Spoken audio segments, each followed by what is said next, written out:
solih dan soliha. Bagaimana kabarnya hari ini? Semoga kalian selalu sehat dan selalu baik ya. Nah, selalu ibu ingatkan juga bahwa kalian harus selalu menjaga kesehatan dengan menerapkan protokol kesehatan. Dan juga selalu semangat ya kalian di rumah belajarnya. Nah, sebelum kita memulai pembelajaran hari ini, kita membaca basmalah terlebih dahulu yuk. Bismillahirrohmanirrohim. Nah, hari ini kita akan membahas materi tema 3, tema keempat tentang keajaiban perubahan wujud di sekitarku dan pembelajaran ke-1. Nah, sebelum kita mulai pembelajaran hari ini, kita lihat dulu yuk tujuan pembelajarannya. Tujuan pembelajaran yang pertama, siswa dapat mengidentifikasi informasi yang terkait dengan wujud benda dengan tepat. Yang kedua, siswa dapat menceritakan kembali pokok informasi terkait wacana dengan tepat. Dan yang ketiga, siswa dapat mengenal konversi waktu dengan tepat. Yang terakhir, yaitu yang keempat, siswa dapat mengonversi waktu dengan satuan waktu lainnya dengan tepat. Kita mulai yuk pembelajaran hari ini. Setiap hari selalu terjadi perubahan alam di sekitar kita. Perubahan wujud adalah contohnya. Misalkan hujan terjadi juga karena perubahan wujud. Juga makanan menjadi nikmat karena adanya garam yang diperoleh dari perubahan wujud. Coba kalian perhatikan kebesaran Tuhan yang Maha Kuasa melalui perubahan wujud di sekitar kalian. Nah, setelah kalian amati, dapatkah kalian mengamati peristiwa perubahan wujud dalam keseharian kalian? Nah, contohnya yaitu garam. Garam membuat masakan menjadi lezat. Makanan yang tidak diberi garam terasa hambar. Lalu, mengapa ya garam termasuk perubahan wujud benda? Kita simak yuk tes yang akan ibu baca ini. Teksnya berjudul Bertani Garam. Garam dihasilkan dari air laut. Di pinggir pantai, petani garam membuat ladang garam. Ladang garam ini berbentuk tambak-tambak untuk menampung air laut. Ladang garam terbentang luas di pantai yang tidak memiliki banyak sungai. Contohnya, ada di pantai utara Pulau Jawa, Madura, Sumatera, Sulawesi, dan juga pantai-pantai di daerah Nusa Tenggara. Lalu, bagaimana ya proses membuat dan menghasilkan garam? Yang pertama, petani menyiapkan petak-petak tambak. Tanah di dalam petak tambak terlebih dulu harus dipadatkan. Setelah tambak garam dibuat, lalu tambak-tambak garam diisi dengan air laut dengan kedalaman tertentu. Nah, di sini air laut yang terkena sinar matahari akan menguap dan meninggalkan kristal-kristal garam.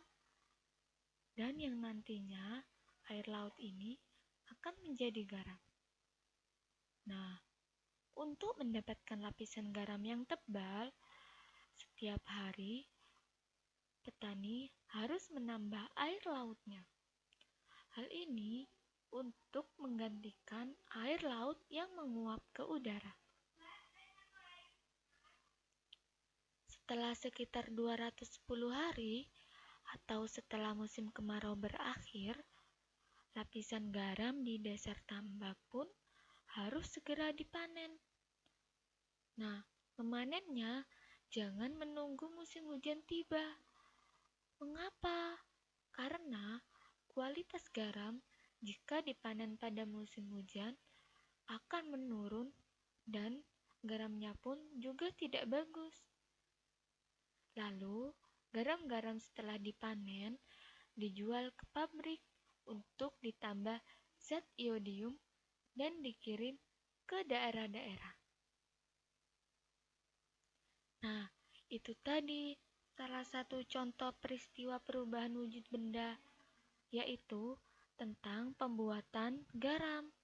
Perubahan wujud bendanya yaitu air laut yang ditaruh di tambak lama-lama akan menguap dan akan menjadi kristal-kristal garam. Nah, itu tadi proses pembuatan garam. Lalu, tahukah kamu waktu yang dibutuhkan petani garam untuk mengisi satu peta air laut adalah 2 jam? Nah, berapa lama ya waktu yang diperlukan dalam satuan menit? Loh, ternyata satuan jam dapat diubah menjadi menit. Lalu, satuan jam dan menit termasuk satuan apa ya? Nah, satuan jam dan menit termasuk satuan waktu. Di sini sudah terdapat hubungan dari satuan waktu. Satuan waktu itu ada banyak. Ada detik, menit, jam, hari, minggu, bulan, dan juga tahun.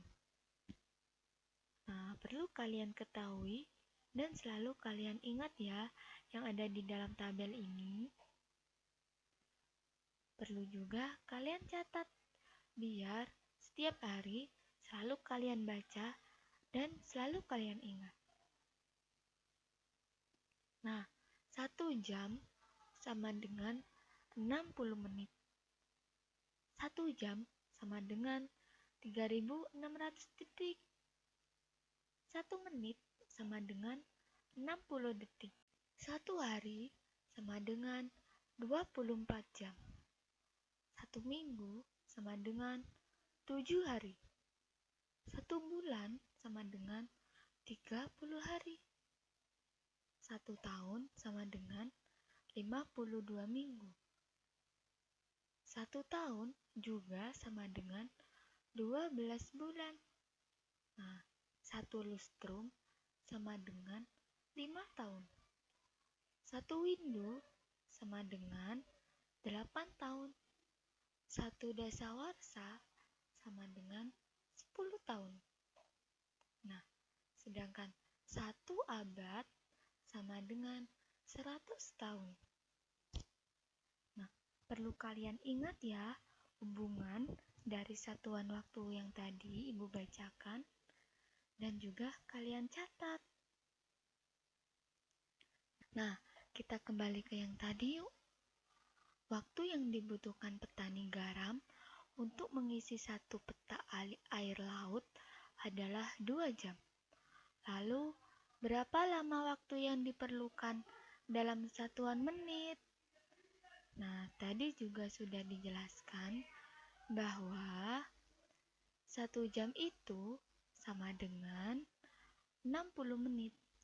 Jadi, kalau yang ditanyakan adalah 2 jam, berarti 2 dikali 60 menit sama dengan 120 menit.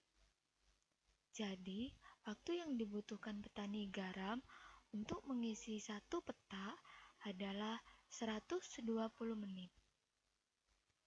Kita lihat contoh yang lain yuk. Untuk memanen satu petak garam, petani garam memerlukan waktu 90 menit. Berapa lama ya waktu yang diperlukan dalam satuan jam? Oke, kita pisah terlebih dahulu ya. 90 menit itu sama dengan 60 menit ditambah 30 menit. Mengapa harus dipisah 60 dan 30? Karena kalian ingat ya yang tadi bahwa kalau di 1 jam itu sama dengan 60 menit. Jadi kita pisah 90 menit ini menjadi 60 menit ditambah 30 menit sama dengan 1 jam ditambah 30 menit.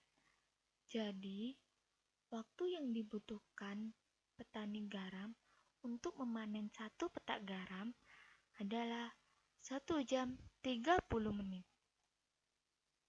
Contoh yang lain, waktu yang ditempuh petani menuju pabrik dengan berjalan kaki adalah 1 jam 20 menit. Lalu, berapa lama waktu yang dibutuhkan petani dalam menit? Nah, kalian perhatikan.